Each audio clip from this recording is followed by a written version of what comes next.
अस्सलाम वालेकुम नाज़रीन, मैं हूं ज़मीर हैदर और आप देख रहे हैं प्रोग्राम क्रॉस टॉक। मौला बख्श चांडियो साहब, तो अगर इस किस्म की पॉलिसीज हैं पीएमएलएन की, तो फिर क्यों सहारा दिए खड़े हैं अभी तक, जबकि बिलावल साहब कह रहे हैं कि अब हम जो है जरा आड़े हाथों लेंगे हुकूमत को, क्योंकि वो अब डिलीवर नहीं कर रहे सही तरह जो हम तवक्कुआ थी कि इकोनॉमिक फ्रंट पर बिजली, महंगाई, सब कुछ। अब जरा सुनिएगा, 2 जुमले कह दूं फिर आप बात खत्म करवा दें। अगर हम इतने खराब चले हैं कराची शहर के लोगों के साथ या एमक्यू के साथ, तो ये बार बार मुड़ मुड़ के हमसे क्यों इत्तेहाद करते हैं? हमें ही अपना भाई क्यों समझते हैं? इसका मतलब वो सियासी बयान है, हमने की है। अब आप पूछते हैं तरक्याती, इसका अभी क्या आपको किसका सवाल पूछा अभी आपने हमारे से? ये इसका पीपल्स पार्टी के हवाले से किसका पूछा आपने अभी?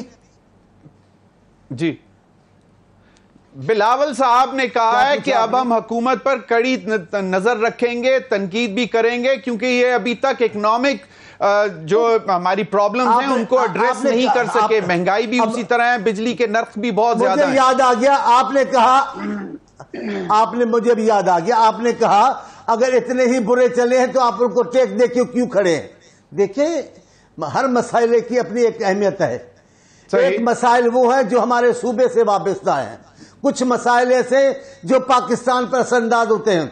बिलावल साहब ने, पीपल्स पार्टी ने, जरदारी साहब ने, बीबी ने जब भी मसाले मद्देनजर रखे, सही वो आपका पॉइंट आ गया कि पाकिस्तान की खातिर खड़े हैं। पाकिस्तान की ऐसा नहीं पाकिस्तान की जमहूरियत को नुकसान ना पहुंचे, हमने इसीलिए हिमायत की है। बाकी मेहमानों से बात करके वापस आता हूं आपकी तरफ, मैं वापस आऊंगा आपकी तरफ। चले, जरूर आ जाए।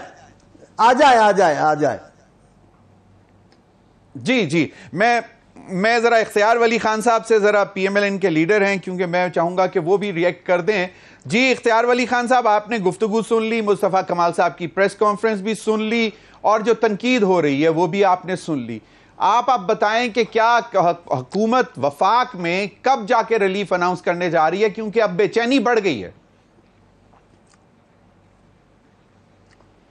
थैंक यू वेरी मच जमीर साहब। देखें, इस टॉक शो में मेरे ख्याल में अगर डॉक्टर हुमायूं मोहम्मद साहब बैठे हुए हैं, सेनेटर हैं, चांडियो साहब हमारे सीनियर पॉलिटिशियन हैं, चांडियो साहब को तो सुन के हम सीखने की कोशिश करते हैं। ये हमारे बुजुर्ग हैं पीपल्स पार्टी के से ही, लेकिन हम इनको देख के और सुन के हम इनसे सीखते हैं।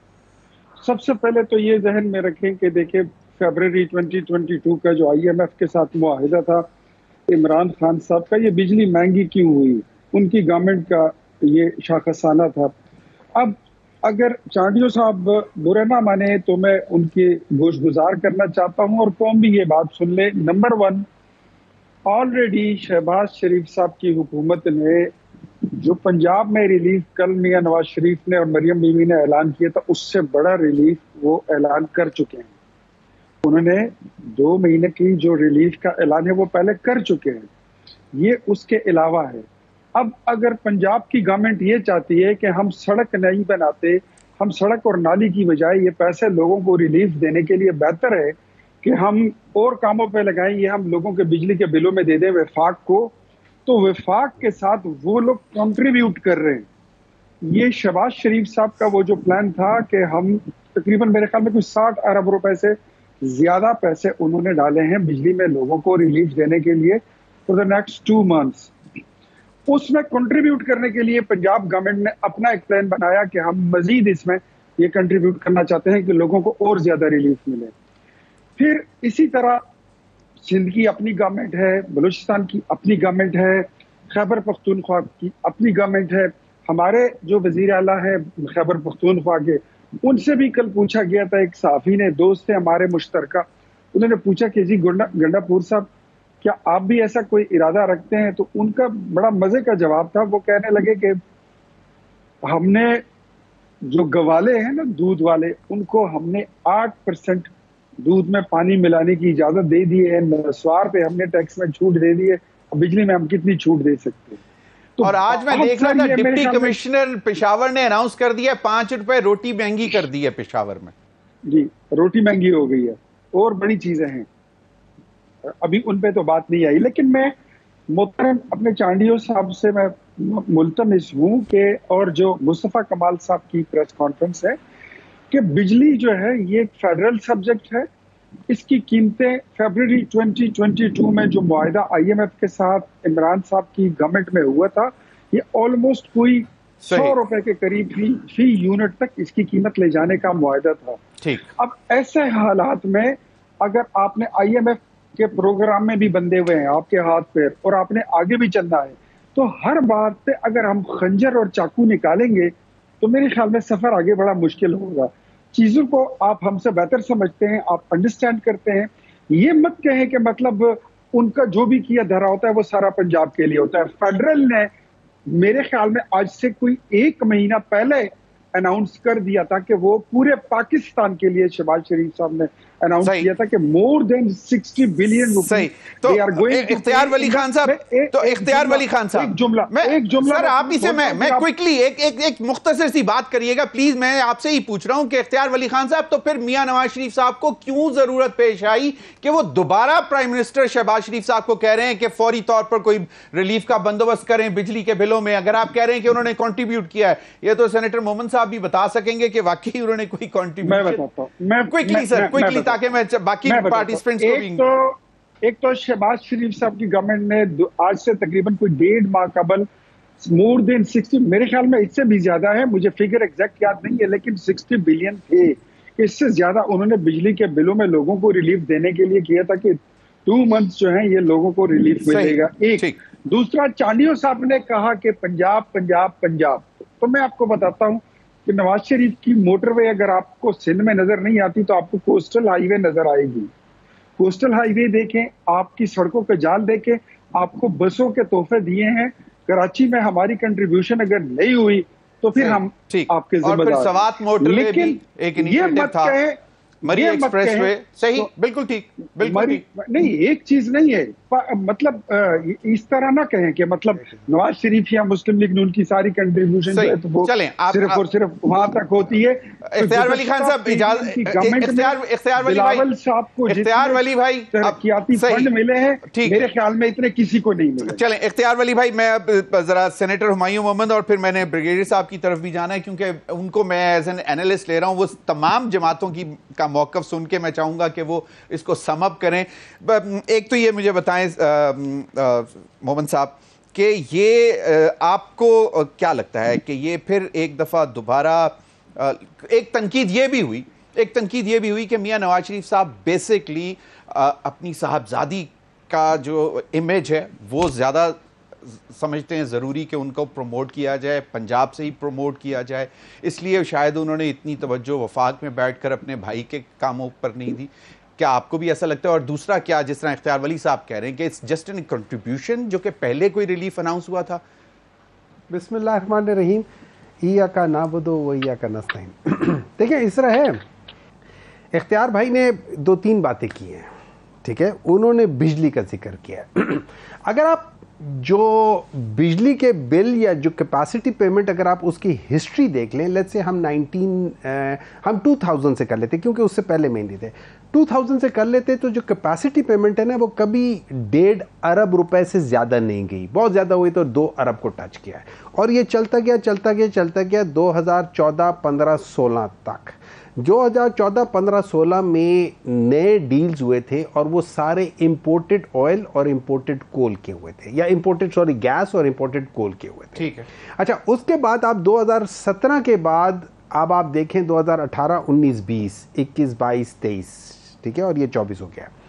वो जो 200 अरब था, वो 200 अरब ने जंप किया है तकरीबन कोई 600 अरब पे, फिर 750 अरब पे, फिर 950 अरब पे, और इस दफ़ा अभी वो चले गए जिसको हम कहते हैं कि 2800 अरब, तकरीबन 3 खरब के बराबर है। सही।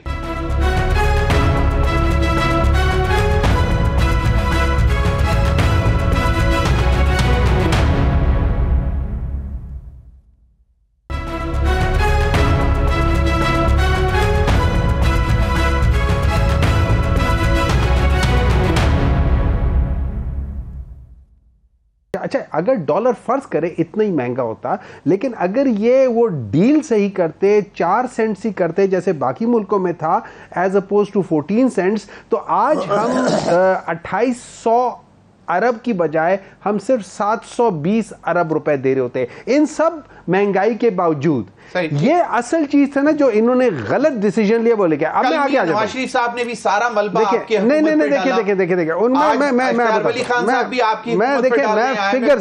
आपको फिगर्स बता रहा हूं ना, फिगर्स बता रहा हूं। बानी पीटीआई मैं आपको फिगर्स जवाब भी दिया है। मैं आपको एक बात बता रहा हूं, सर्वे उठा के देख लें 2021 2017 में बी नेगेटिव था, 2018 में बी पॉजिटिव था। ये फिच के जो रेटिंग अच्छा, मैंने कहा क्योंकि आप डॉक्टर हैं। 2020 में बी पॉजिटिव, 2022 तक बी पॉजिटिव रहा। फिर जब ये लोग आ गए वो ट्रिपल सी नेगेटिव और उसमें आपको पता है ट्रिपल सी का मतलब क्या है? At the verge of bankruptcy. Default, yeah. At the verge of bankruptcy.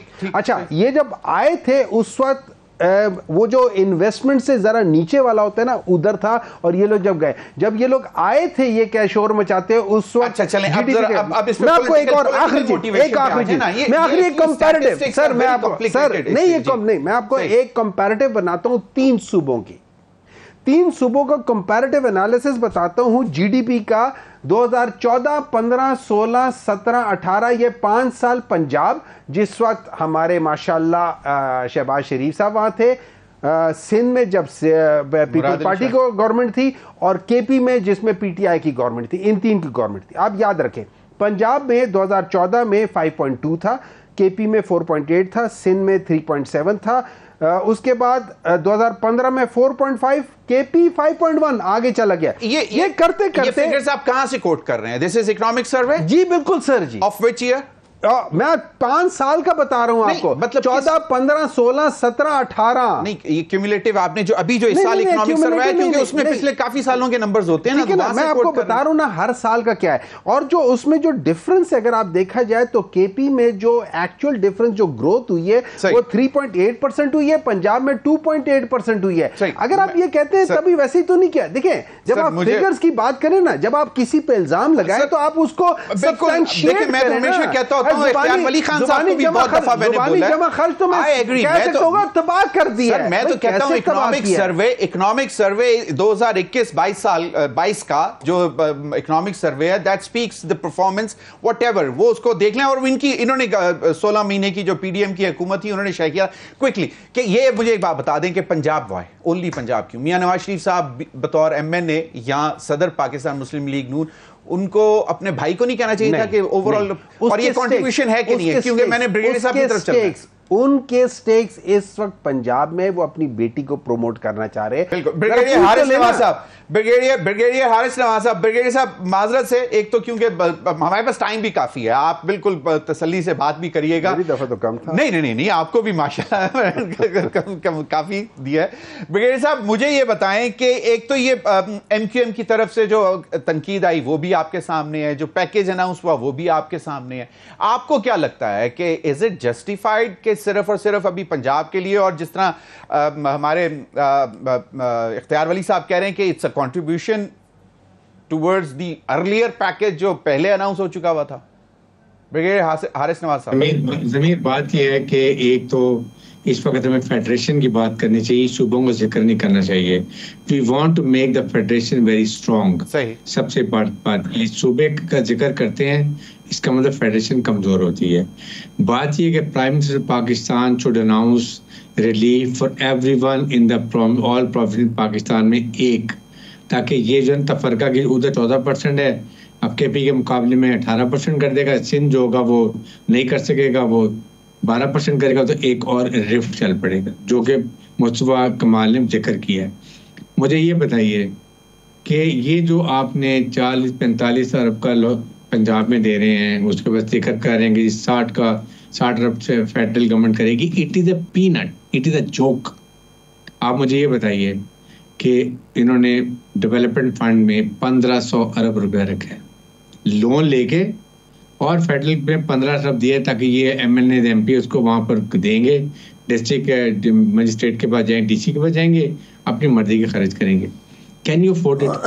आप इसमें से 500-600 चले, आपके 700 रुपये आपने जो ऑन गोइंग प्रोजेक्ट्स हैं उनको ना क्यों दे दें? 700 रुपये, 800 रुपये बचता है, give it to people of Pakistan. आपकी हुकूमत से लोग खुश नहीं हैं, I am talking as a Pakistani, आपकी हुकूमत से लोग खुश नहीं हैं। उसके बाद नंबर 2 बात की है कि आप बिजली कम करें, पेट्रोल कम करें, डीजल कम करें और आवाम को रिलीफ दें, और ताकि आपकी इंडस्ट्री भी चले और एक्सपोर्ट पे कॉम्पिटिटिव भी जा सके। 1 साल या 2 साल डेवलपमेंट नहीं करेंगे, क़यामत नहीं आएगी। लेकिन अवाम क़यामत से गुजर रहे हैं, उनको रिलीफ दें, उनको खुश करें। वर्ल्ड बैंक, IMF ये नहीं कहता कि आप सिर्फ टैक्स लगाएं, इसलिए वो लगाते हैं कि उनको अपना पैसा वापस चाहिए। अगर आप ये कहें हम इस वक्त डेवलपमेंट फंडिंग कर रहे हैं, हम 700 रुपया, ये जो जितने डीजल बिजली पे लगे हुए कितने होंगे? 300 रुपये का अरब होंगे प्रोजेक्ट जो ले रहे हैं टैक्स। अगर आप ये 700 रुपये दे के IMF वर्ल्ड में कोई बात नहीं करेगा, दे नॉट पुश। उसके बाद IPPs को जो आप इतना पैसा लुटा रहे हैं, बजाय इसके कि आप जो फॉरेन जो है चाइनीज है उनसे ठीक है, जो आपके मुआहदे इंटरनेशनली कर लें, अपने लोगों को बुलाएं, फॉर गॉड सेक बिठाएं उनको कहें खुदा का खौफ करो। तुमने अगर 20 अरब लगाया तो तुम 200 अरब ले चुके हो, 2 साल के लिए बख्श दो पाकिस्तान को, उसके बाद दे देंगे। रिकवर दिस 200, ये आपको 1500 अरब ये मिलता है, ले जाए वहाँ के डेवलपमेंट के लिए। लोग इस वक्त हुकूमत से खुश नहीं है, आवाम को खुशहाल करें। क्यों लोग फेक न्यूज़ पे जाते हैं, डिजिटल टेररिज्म पे जाते हैं, दूसरी खबरों में जाते हैं? They are not happy, they are not having confidence in government of Pakistan. I am talking as a Pakistani कि आप ये पैसा आवाम को दे दें खुदा के लिए। ना PTI का ही नजर आएगी, लोग अपने, अगर आप हुकूमत खुश हो जाएगी, आवाम खुश होंगे तो वो चीज़ें नहीं देखेंगे दूसरी साइड पर। Please understand as a Pakistani, ये पैसा मत लुटाएं MNA MPs को, ये पैसा दें आवाम को। 1 साल के लिए, 2 साल, 5 साल की गवर्नमेंट है, 1-2 साल आवाम को डेवलपमेंट का पैसा दे दें, ऑन कोई प्रोजेक्ट चलने दें, दैट इज एग्री, जितना ही पैसे देना है।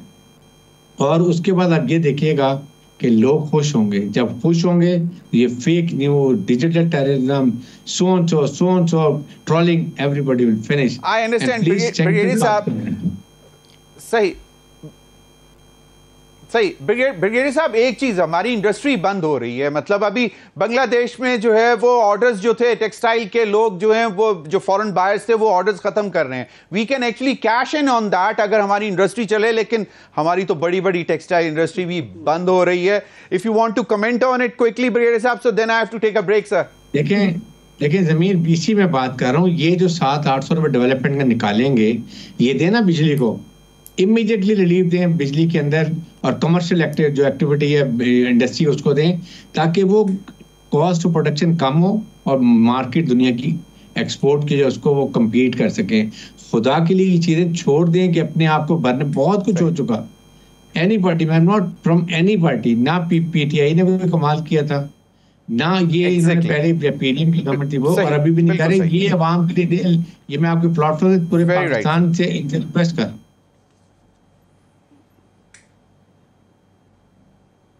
जी चलें सर, मैं वापस भी आता हूं। अभी नाज़रीन वक्त हुआ एक ब्रेक का, ब्रेक के बाद अपने अगले टॉपिक की तरफ भी जरा नजर डालेंगे। और ब्रिगेडियर साहब ने अच्छी बात की कि और कितने लाखों लोग जो हैं अनएम्प्लॉय हुए हैं, खासतौर पर हमारी टेक्सटाइल इंडस्ट्री बंद होने से, और वो बूम कर रही थी। मुझे याद पड़ता है PTI के दौर में कि शायद वो लेबर फोर्स कम हो गई थी, मिल नहीं रहे थे, 3 शिफ्ट चल रही थी, 17% ग्रोथ थी। तो इस पर नाज़रीन, खैर अब हम जरा अगले सियासी मामलात की तरफ नजर डालेंगे। अभी वक्त हुआ एक ब्रेक का, हमारे साथ रहिए।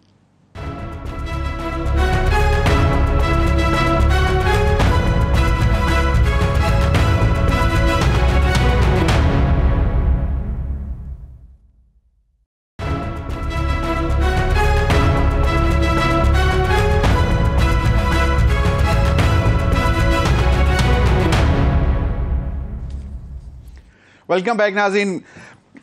मौला बख्श चांडियो साहब, अब जरा बात करते हैं। आज अता तारड़ साहब ने भी प्रेस कॉन्फ्रेंस की कि साकिब निसार हो या जो भी, फैज़ हमीद की गिरफ्तारी के बाद मामलात आगे बढ़ेंगे। और उन्होंने कहा कि अभी भी सहूलतकारी जो है वो फैज़ हमीद कर रहे थे बानी PTI की। और मुझे एक जुमला याद आ रहा था प्रेसिडेंट आसिफ अली जरदारी साहब का, वो जो उन्होंने जनरल फैज़ के मुतल्लिक बोला था। तो आपको क्या लगता है कि ये एक बेहतर रविश चल पड़ी है कि अब जो कोई भी हो, चाहे वो जितना बड़ा भी बंदा रहा हो, जितना भी ताकतवर रहा हो, एहतसाब के नरगे में आएगा? मैं एक जुमला कह दूं फिर आपकी बात पे आ जाता हूं। हमें पीपल्स पार्टी की सियासत कभी भी पंजाब मुखालिफ नहीं रही और इसीलिए हमें सिंध में भी कई मसाइल को मुंह देना पड़ता है कि हम पंजाब के साथ सियासत करते हैं और हमें है, हम समझते हैं हम पाकिस्तान की सियासत करते हैं, इसलिए पंजाब उसका हिस्सा है, वहां भी लेंगे। लेकिन ये मामला मसाइल का है। जब मसाइल हो और जिस इलाके के हो तो वहां की नुमाइंदगी करनी चाहिए। गुज़िश्ता खतरनाक तरीन सैलाब में शहबाज शरीफ साहब ने हमारे साथ वादे किए थे, 1 रुपया भी सैलाब ज़दगान को नहीं मिला। मेरे महबूब चेयरमैन बिलावल साहब एहतजाज करते रहे, मेरे वजीर आला साहब चल चल के थक गए, लेकिन कभी उनका मसला नहीं सुना गया। इसीलिए ये सारा मामला हुआ है। अब आपके सवाल की बात है, इसमें मुझे कोई शक नहीं लगता कि खान साहब को अपोजिशन में थे, हुकूमत में थे, एक दिन भी इनके सर से ताकतवर हाथ नहीं हटाया गया। वरना 9 मई को और 9 मई से पहले हुकूमत के दौरान जो इन्होंने फैसले किए हैं, जो इन्होंने जबान इस्तेमाल की है, जो तरीकेकार अख्तियार किया है, वो पाकिस्तान की कोई दूसरी पार्टी कर ही नहीं सकती। अगर करती तो कब की किस्सा पारी ना हो चुका होता। 9 मई कोई मामूली वाकया है। अफवाज पाकिस्तान की उन जगहों पर हमले हुए जिनको कभी कोई किसी को देखता नहीं, जिसके तकद्दुस में किसी पाकिस्तान को शक नहीं होता। हमारे सिंध में इतने एहतजाज होते हैं, लेकिन अफवाज पाकिस्तान के हवाले मैं खुद ज़ियाउल हक का जमाना है जिसमें मेरा सरगर्म हिस्सा है। मैं कई बार जेल गया हूं, मेरी मां बहनें जेल में गई हैं, लेकिन हमने अफवाज पाकिस्तान को गालियां नहीं दी, ज़ियाउल हक के खिलाफ बात की है और हम आज भी ज़ियाउल हक के खिलाफ है। तो ये जो बातें की जा रही है, इसके पीछे जो खान साहब ने किया है वो पाकिस्तान की बुनियादें हिलाने के लिए काफी है। ये लबो लहजा कोई पाकिस्तान की हुकूमत नहीं रख सकती जो खान साहब ने किया है। अभी भी जो खान साहब किया है मैं 9 मई का जिम्मेदार समझता हूं। अब बयान देने से कुछ नहीं होगा। मैंने 9 मई को जो देखा टीवी पर, मैं तो हैरान रह गया। अफवाज पाकिस्तान के लोग गाड़ियों में जा रहे थे और पीटीआई के लोग उनको लाठियां मार रहे थे, कोई नतीजा नहीं निकल रहा था। सिंध में कोई उंगली भी उठाए, इशारा भी करे अफवाज पाकिस्तान के किसी जवान के सामने, तो उसका बेड़ा गर्क कर दिया जाए, उसको ऐसे मिटा के रख दे। यहां इतने धड़ल्ले के साथ लाठियां मार रहे थे अफवाज पाकिस्तान को, इस अंदाज से पाकिस्तानी फौज के सरबराह के खिलाफ बोला जा रहा था। आपको तस्वुर है ये जो मैंने तब कहा था? जानिए साहब, कार्ड आपको तो आपको क्या लगता है कि जनरल फैज हमीद की जनरल फैज हमीद की गिरफ्तारी के जी क्विकली सर, मैं ताकि जरा क्विक राउंड करना है क्योंकि वक्त कम है। मेरा ये है मेरा ये है कि मैंने तब देखा, मेरा जुमला रिकॉर्ड पर है कि अगर इस सियासत को इतना ताकतवर बना दिया गया तो पाकिस्तान के बखे उधर जाएंगे। एक आधा इदारा तो रह गया है जिसमें पाकिस्तान का एतमाद है। आप उस इदारे को अगर मुतनाज़ा बनाएंगे और अपनी सियासत की वजह से उसको खराब करोगे तो पाकिस्तान तो नहीं चल पाएगा। फैज हमीद साहब खान साहब के साहब हैं, जो खान साहब की सारी सियासत फैज हमीद साहब के तस्बीहों के जोर से चली है। उनके बगैर वो कुछ भी नहीं कर सकते थे, जो भी ताकत। आप देख ले नून लीग के कई सीनियर रहनुमाओं ने बयान, आपका पॉइंट आ गया सर। मैं बिल्कुल सही जी, आपका पॉइंट आ गया इख्तियार वली खान साहब। एक तो ये कि आज इशारतन अता तारर साहब ने साकिब निसार हो या जो भी, अब बात यह है कि आप पहले ही मौजूदा अदलिया के साथ भी आप लोग मतलब काफी eyeball to eyeball हुए में हैं और जो फैसला आ रहा है उसके खिलाफ मामला चल रहे हैं। जो फैसला आया 8-5 का, तो और फिर आज अता तारर साहब कह रहे हैं और भी नाम आ रहे हैं। तो अब एक तो मतलब रिटायर्ड अदलिया के साथ भी सींग फंसा रहे हैं। ठीक है, जनरल फैज हमीद साहब गिरफ्तार हो गए, उसको इस तरफ क्यों खींच रहे हैं? क्योंकि साकिब निसार का अगले रोज में बयान सुन रहा था, वो कहते मेरा तो कभी उनसे वास्ता ही नहीं पड़ा, मतलब मिला ही नहीं, कभी गुड मॉर्निंग का मैसेज आता था। अच्छा, एक तो मैं आपके पिछले सेगमेंट पे आपको करेक्ट फिगर दे दूं, सारे दोस्तों को भी पता चले कि फेडरल गवर्नमेंट में शहबाज शरीफ साहब ने 1.5 महीने पहले जो कि बिजली का बिल 200 यूनिट तक था, उनके लिए 50 बिलियन रुपीस 2 मंथ के लिए उन्होंने रिलीफ का ऐलान किया था, जो सिंध के लिए भी है, पंजाब के लिए भी है, खैबर पख्तूनख्वा के लिए भी है और बलूचिस्तान के लिए भी है। एक नंबर 2, जो पंजाब ने अब अपनी कंट्रीब्यूशन डाली है 14 रुपए फी यूनिट में, ये प्रोविंशियल गवर्नमेंट ने अपनी कंट्रीब्यूशन दी है कि हम अपने पैसे मजीद दूसरे कामों से काट के हम इधर डालते हैं ताकि लोगों को। इख्तियार वली साहब, आज से 2 हफ्ते पहले 3 रुपए 65 पैसे फी यूनिट बढ़ाया गया और आज जो कमी की है ना सर, वो मेरे ख्याल में फ्यूल प्राइस एडजस्टमेंट में वो 0.30 पैसे। सवाल करने से पहले जमीर हैदर साहब, सवाल करने से पहले फरवरी 2022 इमरान खान की हुकूमत का IMF के साथ मुआहिदा जहन में रख के मुझसे सवाल करें तो आपके लिए बड़ी आसानी होगी। मैं आता हूं आपके फैज हमीद वाले सवाल पर। सर बिल्कुल सही है, लेकिन मई 2022 में इकोनॉमिक सर्वे आप लोगों ने जारी किया था, मैं 12 मरतबा कह चुका हूं कि उसको खुदारा आप एक दफा दोबारा देख लें, प्लीज चलें देख लेते हैं। सर, फैज हमीद की जो गिरफ्तारी है, इनफैक्ट मैं उस पर इतना कमेंट करूंगा कि ये बड़े अफसोस के साथ कहना पड़ता है हुमायूं मोहम्मद साहब के लिए, मैं ये बात करूंगा, इनको शायद नागवार गुजरे, लेकिन यही हकीकत है कि जनरल रिटायर्ड फैज हमीद जो थे वो PTI के डिफेक्टिव चेयरमैन थे, वो उसके प्रेसिडेंट भी थे, वो पूरी पार्टी को चला रहे थे, उन्होंने इलेक्शन कमीशन को भी इन्फ्लुएंस डिटेक्टिव चेयरमैन इख्तियार वली, डिफेक्टिव, अच्छा डिफेक्टिव, मैंने कहा वैसे वो डिटेक्टिव भी तो हो सकते थे ना, डिटेक्टिव चेयरमैन भी हो सकते थे, डिटेक्टिव उनको अब जो अपनी मर्जी, अब आपके जो जज्बात है वो उसकी तर्जुमानी मैं नहीं कर सकता। वो डिफेक्टिव चेयरमैन थे और प्रेसिडेंट भी थे PTI के। उन्होंने PTI के लिए election commission, judiciary, Saqib Nisar, Umar Ata Bandial, इन सारी चीजों को, अदलिया को, इलेक्शन कमीशन को, नैब को, जावेद इकबाल को बराह रास्त उन्होंने इन्फ्लुएंस किया और अपने मुखालिफिन। तो अब ये दायरा फैलेगा सर, इन सब लोगों के ऊपर भी मामला चलेंगे?